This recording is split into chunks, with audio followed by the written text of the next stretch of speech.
അടുത്ത ക്വസ്റ്റ്യൻ 3/4, 5/8 എന്നീ ഭിന്നസംഖ്യകളുടെ ലസാഗു എത്ര? നമുക്കിവിടെ എന്താ കണ്ടത്? ലസാഗു ആണ് കണ്ടത്. ഓക്കെ, ഏതൊക്കെ? ലസാഗു അല്ലെങ്കിൽ LCM. 3/4ന്റെയും 5/8ന്റെയും LCM ആണ് കണ്ടത്. നോക്കൂ, ഇവിടെ രണ്ട് ഫ്രാക്ഷണൽ നമ്പേഴ്സ് ആണ് തന്നിട്ടുള്ളത്. ഫ്രാക്ഷണൽ നമ്പേഴ്സിന്റെ LCM കാണാൻ ഒരു ഇക്വേഷൻ ഉണ്ട്, അല്ലെങ്കിൽ ഒരു ഫോർമുല ഉണ്ട്. LCM of fractional numbers equal to LCM of numerators ഹരിക്കണം HCF ഓഫ് ഡിനോമിനേറ്റേഴ്സ്. ഇത് പഠിച്ചു വെക്കുക. LCM of two fractional numbers, LCM of numerators divide by HCF of denominators. അപ്പൊ നമുക്ക് LCM ഓഫ് ന്യൂമറേറ്റേഴ്സ് എന്ന് പറഞ്ഞാൽ ഏതൊക്കെയാണ്? ന്യൂമറേറ്റർ ഇവിടെ 3ഉം 5ഉം ആണ്. അപ്പോൾ LCM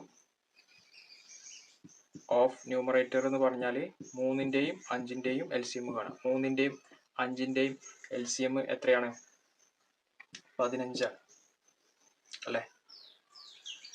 അതുപോലെ തന്നെ HCF ഓഫ് ഡിനോമിനേറ്റേഴ്സ് ഏതൊക്കെയാണ് ഇവിടെ? 4ഉം 8ഉം. 4ഉം 8ഉം. 4ന്റെയും 8ന്റെയും HCF എത്രയാണ്? 4, 8. 4 കൊണ്ട് ഫാക്ടറൈസ് ചെയ്താൽ ഇവിടെ 1, ഇവിടെ 2. അപ്പോൾ വീണ്ടും നമുക്ക് കോമൺ ആയിട്ട് ഫാക്ടറൈസ് ചെയ്യാൻ കഴിയില്ല. അപ്പോൾ ഇതാണ് 4ആണ് എന്ത്? 4ന്റെയും 8ന്റെയും HCF, ഹയസ്റ്റ് കോമൺ ഫാക്ടേഴ്സ് 4. അങ്ങനെയാണെങ്കിൽ നമ്മളെ റിസൾട്ട് ഇതിൽ സബ്സ്റ്റിറ്റ്യൂട്ട് ചെയ്താൽ 3/4ന്റെയും 5/8ന്റെയും LCM എന്ന് പറഞ്ഞാൽ എത്ര വരിക? LCM of numerators 15 by HCF denominators 4. 15/4 ആണ് വരിക നമ്മളെ ആൻസർ. അപ്പോൾ നമ്മൾ ഓപ്ഷനിൽ നോക്കുമ്പോൾ 15/4 എന്നുള്ള ഒരു ഇത് ഇല്ല, റിസൾട്ട് ഇല്ല. ഓക്കെ, ഇനി അല്ലാതെ നമുക്ക് വേറെ രീതിയിലും കൂടി നമുക്ക് ഭിന്നസംഖ്യകളുടെ ലസാഗു കാണാം, അല്ലെങ്കിൽ LCM കാണാം. അപ്പൊ നമുക്കിവിടെ ഉള്ള ഭിന്നസംഖ്യകൾ 3/4 ആണ്, പിന്നെ 5/8 ആണ്. അപ്പോൾ ആദ്യം നമ്മൾ രണ്ടിന്റെയും ഡിനോമിനേറ്ററിൽ ഒരേ സംഖ്യ ആക്കുക. അപ്പൊ ഇവിടെ 2 കൊണ്ട് ഗുണിക്കണം, ഇവിടെയും 2 കൊണ്ട് ഗുണിക്കണം. അപ്പൊ ഇത് എന്തായി? 6/8 ആയി. അപ്പൊ നമുക്കിനി കാണേണ്ടത് 5/8ന്റെയും 6/8ന്റെയും LCM ആണ് കാണേണ്ടത്. അപ്പൊ അതിനായിട്ട് നമ്മൾ എന്ത് ചെയ്യുക? ഇതിൽ ഓരോ നമ്പറിന്റെയും ഫ്രാക്ഷൻ നമ്പേഴ്സിന്റെയും മൾട്ടിപ്പിൾസ് ഒന്ന് എഴുതി നോക്കാം. അപ്പോൾ 5/8ന്റെ മൾട്ടിപ്പിൾസ് എഴുതുകയാണെങ്കിൽ 10/8, 15/8, 20/8, 25/8, 30/8, 35/8 അങ്ങനെ പോകും. അതേപോലെ 6/8ന്റെ മൾട്ടിപ്പിൾസ് എഴുതുകയാണെങ്കിൽ 12/8, 18/8, 24/8, 30/8, 36/8 അങ്ങനെ പോകും. അപ്പൊ ഇതിന്റെ മൾട്ടിപ്പിൾസ് ചെയ്യുമ്പോൾ കോമൺ ആയിട്ട് വരുന്ന ആദ്യത്തെ സംഖ്യ എന്ന് പറയുന്നത് ഏതാണ്? 30/8 ആണ് അല്ലെ? അപ്പൊ അതാണ് ഇതിന്റെ LCM. LCM എന്ന് പറഞ്ഞാൽ 30/8 ആണ്. 30/8നെ നമ്മൾ സിംപ്ലിഫൈ ചെയ്താൽ മുകളിൽ 15, താഴെ 4 വരും. അപ്പൊ 15/4. ഓക്കെ, അങ്ങനെ നമുക്ക് LCM കാണാം. ഓക്കെ, അടുത്ത ചോദ്യം. ഒരു കച്ചവടക്കാരൻ ഒരു സാധനം 700 രൂപക്ക് വിറ്റപ്പോൾ 30% നഷ്ടമുണ്ടായി എങ്കിൽ ആ സാധനത്തിന്റെ വാങ്ങിയ വില എത്ര? അപ്പൊ എന്താണ് ഇവിടെ കാണേണ്ടത്? വാങ്ങിയ വിലയാണ് കാണേണ്ടത്. ഒരു സാധനത്തിന്റെ കോസ്റ്റ്, വാങ്ങിയ വിലയാണ് നമുക്ക് കാണേണ്ടത്. സെല്ലിംഗ് പ്രൈസ് 700 ആണെന്ന് പറഞ്ഞിട്ടുണ്ട്. 700 രൂപക്ക് വിറ്റപ്പോൾ നഷ്ടം 30% നഷ്ടം വന്നു. ഓക്കെ, അങ്ങനെയാണെങ്കിൽ വാങ്ങിയ വില എത്ര എന്നാണ് ചോദ്യം. നോക്കൂ, 700 രൂപക്ക് വിറ്റപ്പോൾ 30% നഷ്ടമാണ് ഉണ്ടായത് അല്ലെ? അപ്പൊ ഈ 700 എന്ന് പറയുന്നത് വാങ്ങിയ വിലയുടെ എത്രയാണ്? 70%. കാരണം 30% നഷ്ടത്തിലാണ്, 30% കുറച്ചിട്ടാണ് ഈ 700 എന്നുള്ള സംഖ്യ കിട്ടിയത്. അപ്പൊ ഈ 700 എന്നുള്ളത് എത്ര ശതമാനമാണ്? വാങ്ങിയ വിലയുടെ 70%. അപ്പോ 700 70% ആണെങ്കിൽ വളരെ സിമ്പിൾ ആണ്. 10% 100 ആയിരിക്കും. 100% അപ്പൊ എത്ര ആയിരിക്കും? 1000 ആയിരിക്കും. ഓക്കെ, ഇനി അതങ്ങനെ കാൽക്കുലേറ്റ് ചെയ്യുക അല്ലെങ്കിൽ കണ്ടെത്താന്ന് അറിയാത്ത ആളുകൾക്ക് ഞാൻ പറയാം. ഇവിടെ 700 70%. ഓക്കെ, അപ്പൊ ഇവിടെ 1% ആവണമെങ്കിൽ നമുക്ക് ഇവിടെ 70 കൊണ്ട് ഡിവൈഡ് ചെയ്യണം. ഇവിടെ എത്ര കൊണ്ട് ഡിവൈഡ് ചെയ്യണം? 70 കൊണ്ട് ഡിവൈഡ് ചെയ്യണം. അതായത് 700/70 നമുക്ക് ചെയ്യുമ്പോൾ 10 എന്ന് കിട്ടും അല്ലെ? 10 ആണ് എന്ത്? 1%. നമുക്ക് 100% ആണല്ലോ ഒരു സാധനത്തിന്റെ വില എന്ന് പറയുന്നത് 100%. അപ്പൊ ഇവിടെ 100 കൊണ്ട് ഇൻറ്റു ചെയ്യണം, ഇവിടെ 100 കൊണ്ട് ഇൻറ്റു ചെയ്യണം. അപ്പോൾ 100 × 10 എന്ന് പറയുമ്പോൾ 1000 ഈക്വൽ ടു എന്താണ്? 1000 ആണെന്ത്? 1% × 100 100%. അപ്പൊ നമുക്ക് കോസ്റ്റ് പ്രൈസ് അല്ലെങ്കിൽ സാധനത്തിന്റെ വില എത്രയാണ്? 1000 ആണ്. അങ്ങനെ എഴുതാം. ഓപ്ഷനിൽ നോക്കുമ്പോൾ ഓപ്ഷൻ ബി ആണ് എന്ത്? Correct answer. ഓക്കെ, അടുത്ത ചോദ്യം. Root of 0.111 etcetera into 0.444 etcetera ഇതിന് തുല്യമായത് ഏത്? എന്താണ് ചോദിച്ചിട്ടുള്ളത്? 0.1111 എക്സെട്ര ഇൻറ്റു 0.4444 എക്സെട്ര ഇതിന്റെ റൂട്ടാണ് നമുക്ക് കാണേണ്ടത്. Root, square root. ഓക്കെ, അപ്പൊ നമുക്ക് ഈ ഫ്രാക്ഷണൽ ഫോംസിനെ ഒന്ന് മാറ്റി എഴുതാം. ഡെസിമൽ പോയിന്റ്സിന്റെ ഇതിനെ നമുക്കൊരു ഫ്രാക്ഷണൽ ഫോം ആക്കിയിട്ട് എഴുതാൻ പറ്റുമോ നോക്കാം. ഓക്കെ, 0.1111 നമുക്ക് 1/9 എന്ന് എഴുതാം. ഇൻറ്റു 0.4444 നമുക്ക് 4/9 എന്ന് എഴുതാം. റൂട്ട് ഉണ്ട്, ഈക്വൽ ടു 1 × 4 4 ഡിവൈഡ് ബൈ 9 × 9 9ന്റെ സ്ക്വയർ റൂട്ട്. റൂട്ട് എടുക്കുമ്പോൾ 4ന്റെ റൂട്ട് 2, 9ന്റെ സ്ക്വയറിന്റെ റൂട്ട് 9. അപ്പൊ നമുക്ക് എത്ര കിട്ടിയത്? 2/9 കിട്ടിയത്. 2/9 എന്ന് പറഞ്ഞാൽ 0.222 എക്സെട്ര എന്നാണ്. ഓക്കെ, അപ്പോൾ നമ്മൾ ഓപ്ഷനിൽ നോക്കുമ്പോൾ ഓപ്ഷൻ സി ആണെന്ത്? Correct answer. അപ്പൊ ഇത്തരം ക്വസ്റ്റ്യൻസ് ചെയ്യാൻ നിങ്ങൾ ഒരു കാര്യം ഓർത്തിരിക്കണം. 0.11 എന്ന് പറഞ്ഞാൽ 1/9 ആണ്. 0.222 എന്ന് പറഞ്ഞാൽ 2/9 ആണ്. ഓക്കെ, 0.333 എക്സെട്ര എന്ന് പറഞ്ഞാൽ 3/9 ആണ്. 0.44 എക്സെട്ര എന്താണ്? 4/9 ആണ്. അങ്ങനെ പോകും.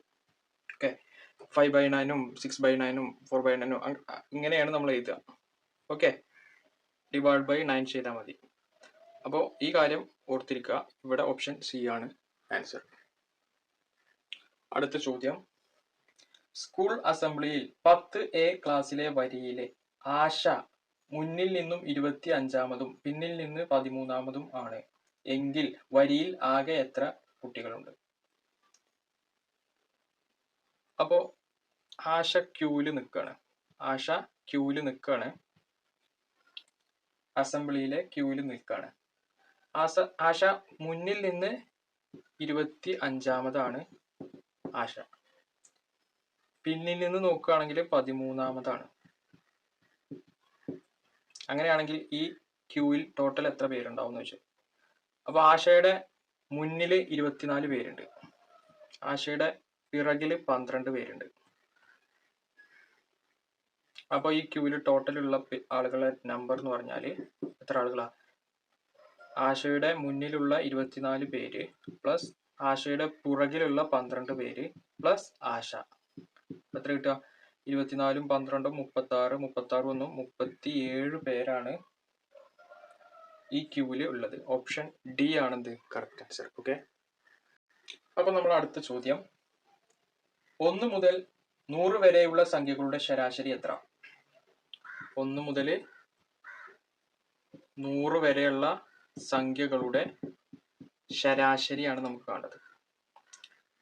ശരാശരി എന്ന് പറഞ്ഞാൽ 1 മുതൽ 100 വരെയുള്ള സംഖ്യകൾ സം ചെയ്തിട്ട് അതിനെ 100 കൊണ്ട് ഹരിക്കുക.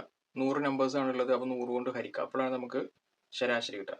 ഓക്കെ, അപ്പോൾ average equal to sum of 100 numbers divided by number n. Sum എന്ന് പറഞ്ഞാൽ നമുക്കിവിടെ നാച്ചുറൽ നമ്പേഴ്സിന്റെ സമ്മാണ് ഈ തന്നിരിക്കുന്നത് അപ് ടു 100 വരെ. നമുക്കറിയാം natural numbers n number of natural നമ്പേഴ്സിന്റെ സമ്മ് കാണാനുള്ള equation n into n plus 1 by 2 ആണ്. ഓക്കെ, അപ്പോൾ നമ്മൾ ഈ ഇക്വേഷനിൽ സബ്സ്റ്റിറ്റ്യൂട്ട് ചെയ്യുമ്പോൾ എന്ത് വരും? എസ് എന്നിന്റെ സ്ഥാനത്ത് അല്ലെങ്കിൽ സമ്മിന്റെ സ്ഥാനത്ത് n into n plus 1 by 2 എന്ന് വരും. പിന്നെ ഡിനോമിനേറ്ററിൽ എന്തുണ്ട്? n ഉണ്ട്. ഈ എന്നും എന്നും ക്യാൻസൽ ചെയ്ത് കഴിഞ്ഞാൽ പിന്നെ എന്താ ഉള്ളത്? n plus 1 by 2. n എത്രയാണ്? n 100 വരെയാണ്. 100 നമ്പർ ഓഫ് എലമെന്റ്സ്. അപ്പം 101 വരും. 100 പ്ലസ് 1 101 ഡിവൈഡ് ബൈ 2 എത്ര വരിക? 50.5 ആണ് വരിക. നമ്മൾ ഓപ്ഷനിൽ നോക്കുമ്പോൾ ഓപ്ഷൻ ഡി ആണെന്ത് കറക്റ്റ് ആൻസർ. ഓക്കെ, അടുത്ത ചോദ്യം. രാജുവിന് അവന്റെ അനിയനേക്കാൾ 10 വയസ്സ് കൂടുതലാണ്.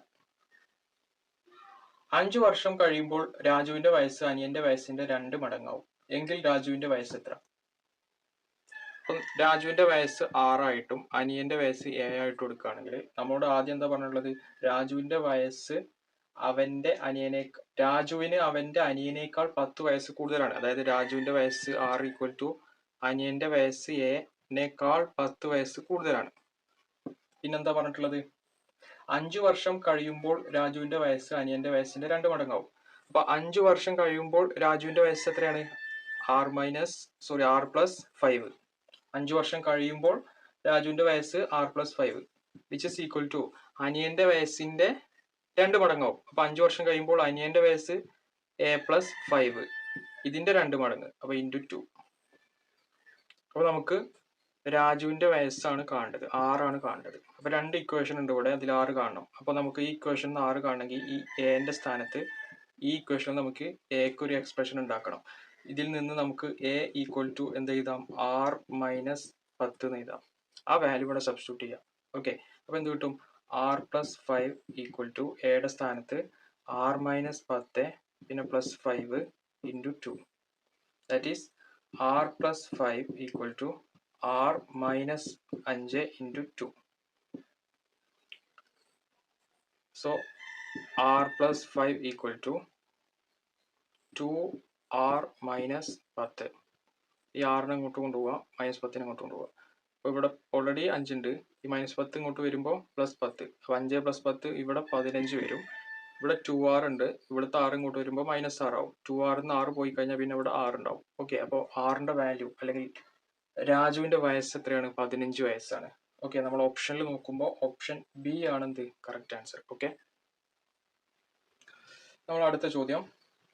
100 ഇൻറ്റു 83 ഇൻറ്റു 89 ഇതിനെ 9 കൊണ്ട് ഹരിച്ചാൽ ശിഷ്ടം എത്ര കിട്ടും? അതായത് 100 ഇൻറ്റു 83 ഇൻറ്റു 39നെ 9 കൊണ്ട് ഹരിച്ചു കഴിഞ്ഞാൽ ശിഷ്ടം എത്ര കിട്ടും എന്നാണ് ചോദ്യം. അപ്പൊ നമ്മൾക്ക് 9നെ 9 കൊണ്ട് ഹരിച്ചാൽ നമുക്ക് 99 11 9 ഉണ്ട്. ഇവിടെ ശിഷ്ടം പിന്നെ എത്ര വരിക? 1 വരിക. ഓക്കെ, 83 9നെ വെട്ടിക്കഴിഞ്ഞാൽ നമുക്കറിയാം 81 എന്ന് പറയുന്നത് 9 9. അപ്പോ ഇവിടെ ശിഷ്ടം 2 ആണ് വരിക. പിന്നെ ഇവിടെ 39 ഉണ്ട്. 39നെ നമ്മൾ 9 കൊണ്ട് വെട്ടിക്കഴിഞ്ഞാൽ നമുക്കറിയാം 45 എന്ന് പറയുന്നത് 5 9 അപ്പൊ 4 9 എന്ന് പറയുന്നത് 36. ഇവിടെ 39. അപ്പൊ ഇവിടെ ശിഷ്ടം എത്ര വരിക? 3 വരിക അല്ലെ?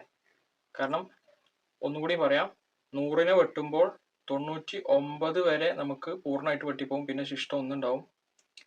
83നെ വെട്ടുമ്പോൾ 81 വരെ 9 പൂർണ്ണമായിട്ട് പോവും, പിന്നെ ശിഷ്ടം ബാക്കി 2 വരിക. ഇവിടെ 36 വരെ 9 പൂർണ്ണമായിട്ട് വെട്ടിപ്പോവും, പിന്നെ ബാക്കി എത്ര ഉണ്ടാവുക? 3 ഉണ്ടാവുക. അപ്പോ ഈ മൊത്തം സംഖ്യ, നമ്മൾ ഈ ഇൻറ്റു ചെയ്ത മൊത്തം സംഖ്യകളുടെ ശിഷ്ടം എന്ന് പറയുമ്പോൾ അതെത്രയാണെന്നാണ് ചോദിച്ചിട്ടുള്ളത്. 1 × 2 × 3 വരിക ശിഷ്ടം. ഓക്കെ, 1 × 2 × 3 എത്ര വരിക? 6. നമ്മൾ ഓപ്ഷൻ നോക്കുമ്പോൾ ഓപ്ഷൻ എ ആണെന്ത് കറക്റ്റ് ആൻസർ. ഓക്കെ, അടുത്ത ചോദ്യം 6:210 ആണെങ്കിൽ 10:what? അതായത് 6:210 ആണെങ്കിൽ 10:what? ഇവിടെ വരുന്ന സംഖ്യ അത്. അപ്പൊ നമ്മൾ ഇത്തരം ചോദ്യങ്ങൾ ചെയ്യുമ്പോൾ 6ഉം പിന്നെ ഇവിടെ തന്നിട്ടുള്ള 210 ആണ്. ഈ 6ഉം 210ഉം എങ്ങനെയാണ് റിലേറ്റ് ചെയ്തിട്ടുള്ളത് നമ്മൾ നോക്കാം. അതുപോലെ തന്നെ ആയിരിക്കും 10ഉം ഇവിടെ ഇനി വരാൻ പോകുന്ന സംഖ്യയുടെ റിലേഷൻ. അപ്പൊ ഇവിടെ നോക്കുകയാണെങ്കിൽ ഇവിടെ 6നെ 210ലേക്കാണ് കോഡ് ചെയ്തിട്ടുള്ളത്. നമുക്കറിയാം 6ന്റെ ക്യൂബ് എന്ന് പറഞ്ഞാൽ എത്ര? 218 ആണ്. 218 അല്ല, സോറി, 216 ആണ്. 216. 6 ക്യൂബ് എന്ന് പറഞ്ഞാൽ 216 ആണ്. 216ന്ന് 6 കുറച്ച് കഴിഞ്ഞാൽ നമുക്ക് എന്താ കിട്ടുക? 210 കിട്ടും. 210. അതായത് 6നെ കോഡ് ചെയ്തിട്ടുള്ളത് r ക്യൂബ് മൈനസ് 6ലേക്കാണ്. അങ്ങനെയാണെങ്കിൽ 10നെ ഏതിലേക്കാണ് കോഡ് ചെയ്യുക? ഇവിടുത്തെ നമ്പർ എന്തായിരിക്കും? 10 ക്യൂബ് മൈനസ് 10 ആയിരിക്കും അല്ലെ? 10 ക്യൂബ് എന്ന് പറയുമ്പോൾ 1000 മൈനസ് 10 എത്ര വരിക? 990 എന്ന് വരും. അപ്പൊ നമ്മൾ ഓപ്ഷനിൽ നോക്കുമ്പോൾ ഓപ്ഷൻ ബി ആണെന്ത് കറക്റ്റ് ആൻസർ. ഓക്കെ, അടുത്ത ചോദ്യം 57 + 61 + 65 + 69 + 73 + 77 all divided by 30. ഇതിന്റെ വില എത്രയാണെന്നാണ് ചോദിച്ചുള്ളത്. 57 + 61 + 65 + 69 + 73 + 77 all divided by 30. ഓക്കെ, ഇവിടെ 57, 61, 65 ഈ മുകളിൽ കാണിച്ചിരിക്കുന്ന ഈ സീരീസ് ഇതൊരു അരിതമെറ്റിക് പ്രോഗ്രഷൻ അല്ലേ? നോക്കൂ, 57ന്റെ കൂടെ 4 കൂട്ടിയാലാണ് 61 കിട്ടും. 61ന്റെ കൂടെ 4 കൂട്ടിയാൽ 65 കിട്ടും. 65ന്റെ കൂടെ 4 കൂട്ടിയാൽ 69 കിട്ടും. 69ന്റെ കൂടെ 4 കൂട്ടിയാൽ 73. 73ന്റെ കൂടെ 4 കൂട്ടിയാൽ 77 കിട്ടും. അപ്പൊ ഇതൊരു അരിതമെറ്റിക് പ്രോഗ്രഷൻ ആണ് അല്ലെ? ഫസ്റ്റ് ടേം 57ഉം ലാസ്റ്റ് ടേം 77ഉം കോമൺ ഡിഫറൻസ് 4ഉമായിട്ടുള്ള ഒരു അരിതമെറ്റിക് പ്രോഗ്രഷൻ ആണ് മുകളിൽ തന്നിട്ടുള്ളത്. ഓക്കെ, അപ്പോൾ ഇതിന്റെ സമ്മ് കാണാനുള്ള ഇക്വേഷൻ നമുക്കറിയാം. അരിതമെറ്റിക് പ്രോഗ്രഷന്റെ സമ്മ് കാണാനുള്ള equation Sn = n/2 into first term plus last term. n എന്ന് പറഞ്ഞാൽ എത്ര ടേംസ് ആണുള്ളത്? 1 2 3 4 5 6 ടേംസ് ഉണ്ട്. അപ്പൊ നമുക്ക് n എന്ന് പറയുന്നത് 6. അപ്പൊ ഇതിൽ സബ്സ്റ്റിറ്റ്യൂട്ട് ചെയ്ത് കഴിഞ്ഞാൽ നമുക്ക് സമ്മ് കിട്ടും. 6/2 ഇൻറ്റു a എന്ന് പറയുന്നത് 57 പ്ലസ് ലാസ്റ്റ് ടേം 77 അല്ലെ? ഇതാണ് sum. Which is equal to 6/2 3 കിട്ടും. 57 പ്ലസ് 77 7 7 14ക്ക് 4 ശിഷ്ടം 1 7ഉം 5ഉം 12 12ഉം 1ഉം 13 134 ഇൻറ്റു 3 കിട്ടും Sn. ഓക്കെ, അപ്പോൾ നമ്മളിതിൽ സബ്സ്റ്റിറ്റ്യൂട്ട് ചെയ്ത് കഴിഞ്ഞാൽ വിച്ച് ഇസ് ഈക്വൽ ടു സമ്മിന്റെ സ്ഥാനത്ത്, അതായത് ന്യൂമറേറ്ററിൽ 3 × 134 എന്ന് എഴുതാം. 3 × 134 എന്ന് എഴുതാം. ഡിനോമിനേറ്ററിൽ എന്തുണ്ട്? 30 ഉണ്ട്. അപ്പൊ ഈ 3ഉം 30ഉം വെട്ടിക്കളഞ്ഞാൽ പിന്നെ ഇവിടെ 10 ആണ് ഉണ്ടാവുക. 334/10 എത്ര കിട്ടും? 13.4 കിട്ടും. എത്ര കിട്ടുക? 13.4. അപ്പോൾ നമ്മൾ ഓപ്ഷനിൽ നോക്കുമ്പോൾ ഓപ്ഷൻ എ ആണെന്ത് കറക്റ്റ് ആൻസർ. ഓക്കെ. ഇനി അടുത്ത ചോദ്യം, 8/125 തുല്യമായത് ഏത്? എന്താണ് 8/125 വിച്ച് ഇസ് ഈക്വൽ ടു, ഇതാണ് കാണേണ്ടത് നമുക്ക്. അപ്പോൾ 8നെ നമുക്ക് 2 ക്യൂബ് എന്ന് എഴുതാം, 125നെ 5 ക്യൂബ് എന്ന് എഴുതാം. അപ്പോൾ ഇതിനെ നമുക്ക് 2/5 ഓൾ ക്യൂബ് എന്ന് എഴുതാം അല്ലെ. വിച്ച് ഇസ് ഈക്വൽ ടു 2/5 എന്ന് പറഞ്ഞാൽ എത്ര? 0.4 ആണ്. 0.4ന്റെ ഓൾ ക്യൂബ് അല്ലെ. അപ്പൊ ഈ ഡെസിമൽ ഒഴിവാക്കിയിട്ട് എഴുതുകയാണെങ്കിൽ 0.4ന് എനിക്ക് 4 × 10⁻⁻1 എന്ന് എഴുതാം. ഇതിന്റെ whole cube which is equal to 4 cube. 4 cube എന്ന് പറഞ്ഞാൽ 64 വരും. ഇൻറ്റു 10⁻⁻1 ഓൾ റേസ് ടു 3 എന്ന് പറയുമ്പോൾ 10⁻³ എന്ന് വരും. That is 0.064. ഇതാണ് ആൻസർ. ഓപ്ഷനിൽ നോക്കുമ്പോൾ ഓപ്ഷൻ സി ആണെന്ത് correct answer. Option C. Okay. അടുത്ത ചോദ്യം, 3 × 25 - 32 ഹരിക്കണം 4 + 10 - 18 എത്ര? 3 × 25 - 32 ഹരിക്കണം 4 + 10 - 18. ഇതാണ് നമുക്ക് കാണേണ്ടത്. അപ്പോൾ നമ്മൾ ഇത്തരം ചോദ്യങ്ങൾ ചെയ്യുമ്പോൾ നമ്മൾ ഒരു ഓർഡറിലാണ് ഇത് ചെയ്യുക. ബോർഡ് മാസ് റൂൾ വെച്ചിട്ട്. ബോർഡ് എന്ന് പറഞ്ഞാൽ ബ്രാക്കറ്റിനകത്ത് ആദ്യം, പിന്നെ ഓഫ് ഉണ്ടെങ്കിൽ ഓഫ് ചെയ്യുക, പിന്നെ ഡിവിഷൻ, മൾട്ടിപ്ലിക്കേഷൻ, അഡീഷൻ, സബ്സ്ട്രാക്ഷൻ. ഈ ഓർഡറിലാണ് നമ്മൾ ആദ്യം ചെയ്യേണ്ടത്. അപ്പോൾ ഇവിടെ ആദ്യം ഈ ഡിവിഷൻ ചെയ്യണം. 32ൽ എത്ര 4 ഉണ്ട്? 8 അല്ലേ. അത് കഴിഞ്ഞിട്ട് ഈ മൾട്ടിപ്ലിക്കേഷൻ ചെയ്യണം. 3 × 25 75. അപ്പോൾ നമുക്ക് 75 - 8 + 10 - 18 എന്ന് കിട്ടി. ദാറ്റ് ഈസ്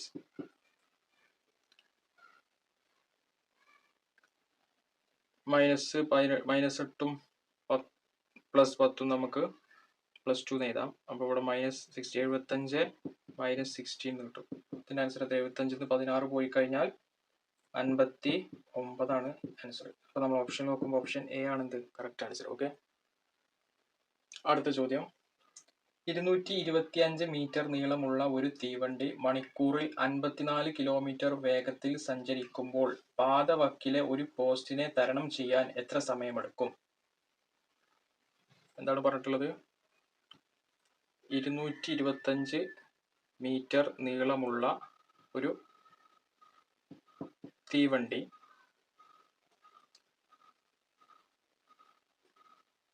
ഇതിന്റെ തീവണ്ടിയുടെ നീളം L തന്നിട്ടുണ്ട്, 225 മീറ്റർ. പിന്നെന്താ ഇതിന്റെ വെലോസിറ്റി എത്രയെന്ന് പറഞ്ഞിട്ടുണ്ട്, 54 km/h എന്ന് തന്നിട്ടുണ്ട്. പാതവക്കിലെ ഒരു പോസ്റ്റ്, ഇപ്പൊ ഇവിടെ ഒരു പോസ്റ്റ് ഉണ്ട്, ഇതിനെ മറികടക്കാൻ എത്ര സമയം എടുക്കും എന്നാണ് ചോദ്യം. ഓക്കെ. അപ്പൊ നമുക്ക് വെലോസിറ്റി തന്നിട്ടുണ്ട്, ട്രെയിനിന്റെ ലെങ്ത് തന്നിട്ടുണ്ട്, ടൈമാണ് കാണേണ്ടത്. അതായത് ഈ ട്രെയിനിന്റെ ഫുൾ ലെങ്ത് ഈ പോസ്റ്റിനെ മറികടന്ന് പോവാൻ ഉള്ള സമയം. അപ്പൊ അതിന്റെ ഇക്വേഷൻ നമുക്കറിയാം, ടൈം t = പ്രവേഗത്തിന്റെ ഇക്വേഷൻ തന്നെ ഉപയോഗിച്ചാൽ മതി. t =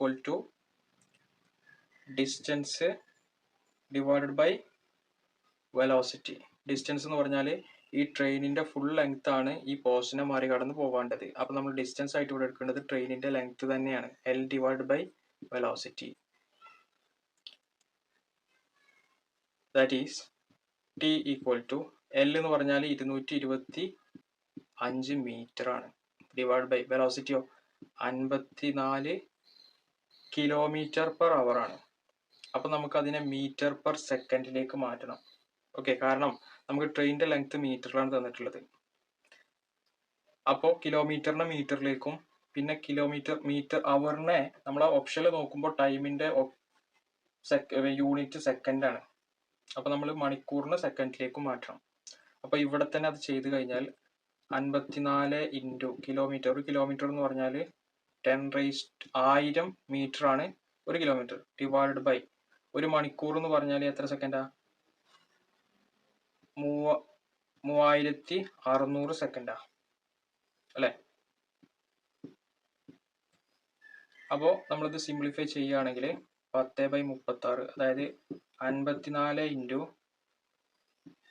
ഇവിടെ 5 വരും, ഇവിടെ 18 വരും, 2 കൊണ്ട് പറ്റിയാൽ 54 ഇൻറ്റു 5/18 മീറ്റർ പെർ സെക്കൻഡ് ആണ് വെലോസിറ്റി. അപ്പോൾ അത് ഇവിടെ കൊടുക്കാം. 54 ഇൻറ്റു 5/18 മീറ്റർ പെർ സെക്കൻഡ്. ഇനി 54-ൽ എത്ര 18 ഉണ്ട്? 3 18 ആണ്. 3 ഇൻറ്റു 18 54, 3 ഇൻറ്റു 5 15. അപ്പോൾ നമുക്ക് T ഈക്വൽ ടു 225/3 ഇൻറ്റു 5. 5 കൊണ്ട് വെട്ടിക്കളഞ്ഞാൽ ഇവിടെ എത്ര കിട്ടുക? 4 45. ദറ്റ് ഈസ് 45/3 എന്ന് പറഞ്ഞാൽ 15 ആണ്. 15 സെക്കൻഡ്. അപ്പോൾ നമ്മളെ ഓപ്ഷനിൽ ഓപ്ഷൻ ഡി ആണെന്ത് കറക്റ്റ് ആൻസർ, ഓപ്ഷൻ ഡി. അടുത്ത ചോദ്യം. ഒരു ക്ലാസ്സിലെ 11 കുട്ടികളുടെ ഭാരങ്ങളുടെ ശരാശരി 43 കിലോഗ്രാം ആണ്. 40 കിലോഗ്രാം ഭാരമുള്ള ഒരു കുട്ടി കൂടി ഇതിലേക്ക് ചേർന്നാൽ ശരാശരി ഭാരം എത്ര? അപ്പോൾ ഒരു ക്ലാസ്സിൽ 11 കുട്ടികളുണ്ട്, അവരുടെ ശരാശരി ഭാരം തന്നിട്ടുണ്ട് 43 കിലോഗ്രാം ആണ്. ഇനി ഈ 11 കുട്ടികളിലേക്ക് 12ാമതായിട്ട് ഒരു കുട്ടി കൂടി ചേരുകയാണ്. ആ 12ാമന്റെ ഭാരം എന്ന് പറയുന്നത് 40 കിലോഗ്രാം ആണ്. അപ്പൊ അങ്ങനെയാണെങ്കിൽ ഈ 12ാമൻ കൂടി ഇതിൽ ചേർന്നതിന് ശേഷമുള്ള 12 കുട്ടികളുടെ പുതിയ ശരാശരി ഭാരം എത്ര എന്നാണ് നമ്മളോട് ചോദിച്ചിട്ടുള്ളത്.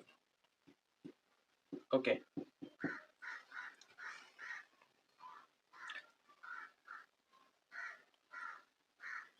അപ്പൊ നമ്മൾ ഇത് ചെയ്യാൻ വേണ്ടിയിട്ട് 11 കുട്ടികളുടെ ശരാശരി ഭാരം 43.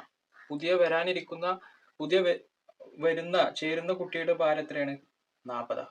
ഓക്കെ, അപ്പൊ ശരാശരിയിൽ നിന്ന് എത്ര കിലോഗ്രാം കുറവാണ് ഇദ്ദേഹത്തിന്റെ ഭാരം? -3 കിലോഗ്രാം ശരാശരിയിൽ നിന്ന് കുറവാണ്. ഓക്കെ, അങ്ങനെയാണെങ്കിൽ പുതിയ ശരാശരി എന്ന് പറഞ്ഞാല് 43 കിലോഗ്രാം 11 ആളുകളുടെ ഓൾറെഡി നമുക്ക് തന്നിട്ടുണ്ട്. അതിൽ നിന്ന് 3 കിലോഗ്രാം ഡിവൈഡഡ് ബൈ 12. 3 കിലോഗ്രാം കുറവാണ്, അത് എന്ത് ചെയ്യണം? 12 ആളുകളിൽ ആയിട്ട് ഇതാകണം. അപ്പൊ 3/12 വരുമ്പോൾ നമുക്ക് ഇവിടെ എത്ര കിട്ടുക? 1/4 കിട്ടും. ദാറ്റ് ഈസ് 43 മൈനസ് 1/4 എന്ന് പറയുമ്പോൾ 0.25. That is 42.75. ഇതാണ് പുതിയ ശരാശരി ഭാരം. അപ്പോൾ നമ്മൾ ഓപ്ഷൻ എ ആണെന്ത് correct answer, option A.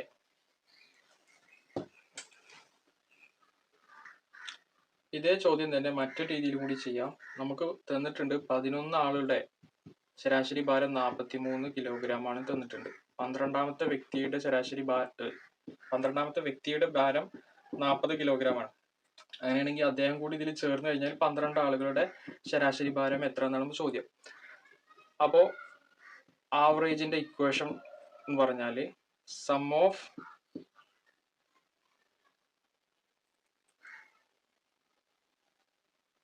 Wait, എല്ലാ കുട്ടികളുടെയും വെയിറ്റ്, അതായത് 12 കുട്ടികളുടെയും വെയിറ്റ്, അല്ലെങ്കിൽ നമുക്ക് പറയാം ടോട്ടൽ വെയിറ്റ് ഡിവൈഡഡ് ബൈ 12. അതായത് 12 കുട്ടികളുടെ വെയിറ്റ് എന്ന് പറഞ്ഞാൽ 11 കുട്ടികളുടെ വെയിറ്റ് പ്ലസ് ഈ 40. ഈ 11 കുട്ടികളുടെ വെയിറ്റ് എന്ന് പറഞ്ഞാൽ 11 ഇൻറ്റു 43 പ്ലസ് അതിന്റെ കൂടെ പുതിയ കുട്ടിയുടെ വെയിറ്റ് ഡിവൈഡ് ബൈ 12. ഇത് ചെയ്താലും നമുക്ക് എന്താ കിട്ടുക? 42.75 കിലോഗ്രാം ആണ് കിട്ടുക. ഓക്കെ, അടുത്ത ചോദ്യം. 1/2 പ്ലസ് 3/16 പ്ലസ് 5/64 എത്ര? അതായത് നമുക്ക് 3 ഫ്രാക്ഷണൽ നമ്പേഴ്സ് തന്നിട്ടുണ്ട്. 1/2 പ്ലസ് 3/16 പ്ലസ് 5/64. ഇതിന്റെ സമ്മാണ് കാണേണ്ടത്. അപ്പൊ നമ്മൾ ഇത്രയും ക്വസ്റ്റ്യൻസ് ചെയ്യുമ്പോൾ നമ്മൾ ഡിനോമിനേറ്ററിൽ ഒരേ നമ്പർ ആക്കാൻ ശ്രമിക്കുകയാണ് ആദ്യം ചെയ്യേണ്ടത്. ഓക്കെ, എന്നിട്ട് എന്നാൽ പിന്നെ നമുക്ക് സുഖമായിട്ട് ന്യൂമറേറ്റേഴ്സ് കൂട്ടിയിട്ടിട്ട് ഡിനോമിനേറ്റർ അതുപോലെ ഇട്ടാൽ മതി. അപ്പൊ ഇവിടെ 64, ഇവിടെ 16, ഇവിടെ 2. അപ്പൊ ഞാൻ ചെയ്യേണ്ടത് ഒന്നുകിൽ 2ന്റെയും 16ന്റെയും 24ന്റെയും LCM കണ്ടിട്ട് ആ LCM എല്ലാത്തിലും കോമൺ ആയിട്ട് ഇട്ടിട്ട് അങ്ങനെ ചെയ്യാം.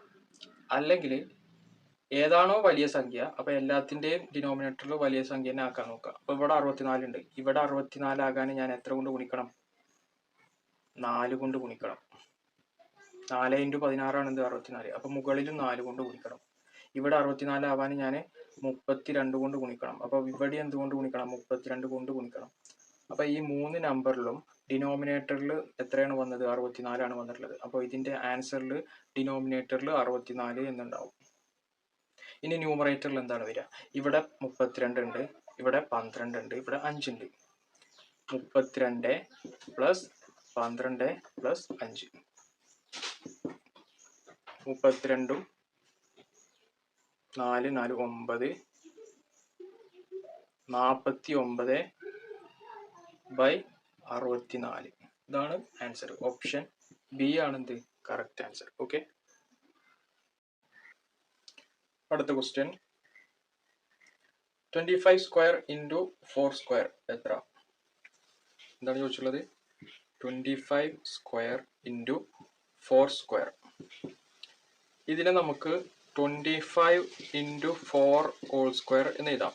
കാരണം ഇവിടെയും സ്ക്വയർ ഉണ്ട്, ഇവിടെയും സ്ക്വയർ ഉണ്ട്. അപ്പൊ നമുക്ക് ഒരുമിച്ച് സ്ക്വയർ ഇടാം. ഇനി 25 × 4 എത്ര? 100 ആണ്. 100 സ്ക്വയർ. 100 സ്ക്വയർ എന്ന് പറയുമ്പോൾ 100 × 100 എത്ര വരിക? 10,000 വരും. എത്ര വരിക? 10,000. അപ്പൊ നമ്മൾ ഓപ്ഷനിൽ നോക്കുമ്പോൾ ഓപ്ഷൻ ബി ആണെന്ത് കറക്റ്റ് ആൻസർ. ഓക്കെ, അടുത്ത ചോദ്യം 4 km/മണിക്കൂർ ശരാശരി വേഗത്തിൽ സഞ്ചരിക്കുന്ന ഒരു ബസ് 5 മണിക്കൂർ കൊണ്ട് എത്ര ദൂരം സഞ്ചരിക്കും? എന്താണ് ചോദിച്ചിട്ടുള്ളത്? ഒരു ബസ്സിന്റെ വേഗത തന്നിട്ടുണ്ട്. എത്ര വെലോസിറ്റി തന്നിട്ടുള്ളത്? 48 km/h തന്നിട്ടുണ്ട്. അങ്ങനെയാണെങ്കിൽ ഈ ബസ് 5 മണിക്കൂർ കൊണ്ട്, ടൈം എത്ര? 5 മണിക്കൂർ കൊണ്ട് എത്ര ദൂരം സഞ്ചരിക്കും? എത്ര ദൂരം സഞ്ചരിക്കും? നമുക്ക് ഡിസ്റ്റൻസ് ആണ് കണ്ടത്. അപ്പൊ നമുക്കറിയാം വേഗത അല്ലെങ്കിൽ വെലോസിറ്റി, പ്രവേഗത്തിന്റെ equation velocity v = distance travelled divided by time ആണ്. അപ്പൊ നമുക്ക് ഇതിൽ ഡിസ്റ്റൻസ് കാണാൻ d = വെലോസിറ്റി × ടൈം. വെലോസിറ്റി എത്ര? 48 ഇൻറ്റു ടൈം എത്ര? 5 അല്ലെ? 48 × 5 240 കിലോമീറ്റർ. അപ്പോൾ നമ്മൾ ഓപ്ഷനിൽ നോക്കുമ്പോൾ ഓപ്ഷൻ സി ആണെന്ത് കറക്റ്റ് ആൻസർ. Option C. അടുത്ത ചോദ്യം താഴെ കൊടുത്തിട്ടുള്ളവയിൽ 1നും 4നും ഇടക്ക് വരുന്ന സംഖ്യ ഏത്? താഴെ കൊടുത്തിട്ടുള്ളവയിൽ 1നും 4നും ഇടക്ക് വരുന്ന സംഖ്യ ഏത്? അപ്പൊ താഴെ നമുക്ക് 1/2 ഓപ്ഷനിൽ 1/2 കൊടുത്തിട്ടുണ്ട്, 3/4 കൊടുത്തിട്ടുണ്ട്, 7/4 കൊടുത്തിട്ടുണ്ട്, 7/2 കൊടുത്തിട്ടുണ്ട്. അപ്പോൾ ഇതില് 1നും 4നും ഇടക്ക് വരുന്ന സംഖ്യ ഏത് എന്നാണ് ചോദ്യം. 1/2 0.5 ആണ്. അത് 1ന് <1 വിച്ച് ഈസ് <1. അപ്പോൾ 1/2 അല്ല. ഇനി ഇതോ 3/4 അല്ല, കാരണം 0.7 ഒക്കെ വരിക, 0.75 ആണ് വരിക. Okay, which is <1. സോ രണ്ടാമത്തെ ഓപ്ഷനും അല്ല. ഇനി മൂന്നാമത്തെ ഓപ്ഷൻ 7/4. 7/4 വരുമ്പോൾ നമുക്ക് 1.75 കിട്ടും അല്ലേ? 1.75 1ന്റെയും 4ന്റെയും ഇടയിലാണ്. അപ്പൊ ഇത് പറ്റും. 7/2 3.5 ആണ് കിട്ടുക. ഇതും 1ന്റെയും 4ന്റെയും ഇടയിലാ. അപ്പൊ ഇതും പറ്റും. അപ്പൊ രണ്ട് ഓപ്ഷൻസ് ഉണ്ട് ഇവിടെ, 7/4 7/2. ഓക്കെ, അടുത്ത ചോദ്യം 3/7 16/7 19/7 എക്സെട്ര എന്നിങ്ങനെ തുടരുന്ന ശ്രേണിയിലെ ആദ്യത്തെ എണ്ണൽ സംഖ്യാ പദം ഏത്? ഏതൊക്കെയാണ് പദങ്ങൾ? 13/7, 16/7, 19/7 എക്സെട്ര. ഈ ശ്രേണിയിലെ ആദ്യത്തെ എണ്ണൽ സംഖ്യ ഏതെന്നാണ് ചോദ്യം. അപ്പൊ നമുക്ക് ഈ ശ്രേണി ഇതൊക്കെ എന്താണ്? ഫ്രാക്ഷണൽ ഫോമാ അല്ലെ? അടുത്ത പദം ഏതായിരിക്കും വരിക? നോക്കൂ, ഇവിടെ 13 ഇവിടെ 16 ഇവിടെ 19. അതായത് 3 വെച്ച് ന്യൂമറേറ്ററിൽ കൂടി പോവാ. ഡിനോമിനേറ്ററിൽ എല്ലാം 7 അപ്പൊ അടുത്ത പദം ഏതായിരിക്കും? 22/7. അതിന്റെ അടുത്ത പദം ഏതായിരിക്കും? 25/7. അതിന്റെ അടുത്ത പദം ഏതായിരിക്കും? 28/7, 31/7. അങ്ങനെ പോകും. അപ്പൊ ഇതെല്ലാം ഈ ശ്രേണിയിൽ ഇപ്പൊ നമ്മൾ എഴുതിയതെല്ലാം ഫ്രാക്ഷണൽ ഫോമാ. എക്സെപ്റ്റ് 28/7 നമുക്ക് 4 എഴുതാം. 28/7 എന്താണ്? 4 അല്ലെ? അപ്പോ ഈ ശ്രേണിയിലെ ആദ്യത്തെ എണ്ണൽ സംഖ്യ എന്ന് പറയുന്നത് എത്രയാണ്? 4. ഓപ്ഷൻ എ ആണെന്ത്? Correct answer. ഇവിടെ ബാക്കിയുള്ളതെല്ലാം ഫ്രാക്ഷണൽ നമ്പേഴ്സ് ആണ്. ഫ്രാക്ഷണൽ നമ്പേഴ്സിനെ നമ്മൾ എണ്ണൽ സംഖ്യ എന്ന് പറയില്ല. എണ്ണൽ സംഖ്യകൾ പോയിന്റ് ഇല്ലാതെ 1, 2, 3, 4 അതാണ് എണ്ണൽ സംഖ്യകൾ. അപ്പൊ ആദ്യത്തെ എണ്ണൽ സംഖ്യ ഏതാണ്? 4.